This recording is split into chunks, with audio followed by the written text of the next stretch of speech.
အိမ်မာနေရင်မှုဆိုင်ပြီးနှစ်စဉ်ဝင်ငွေရှာကြမယ်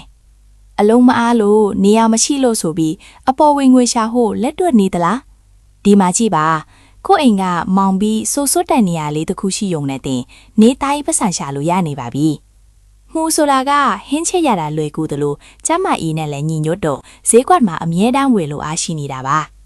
အထူးသဖြင့်ငွေနှင်းမှုနဲ့ကောက်ရိုးမှုတွေဟာဆက်ရတာအယမ်းလွယ်ပါတယ်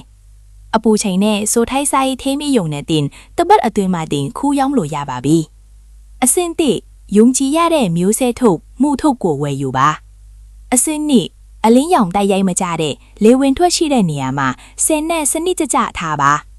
အစင်းထုံတနေ့နှစ်ကြိမ်ရေမြူမုံလေးတွေဖြန်းပေးပါအစင်းလေးမှုပွင့်လာရင်အညက်ကနေဆွဲနှုတ်ပြီးလက်လက်ဆက်ဆက်ရောင်းချပါမှုထုတ်တရားဆိုင်မယ်ဆိုရင်အရင်အနည်းကနည်းနည်းလေးပါဒါပေမဲ့တခါထွက်ရင်အချင်းချင်းခူးရတာမို့လို့မိသားစုအပေါ်ဝင်ငွေတွေမကပဲစီးပွားဖြစ်အထိပါလောက်ကင်နိုင်ပါတယ်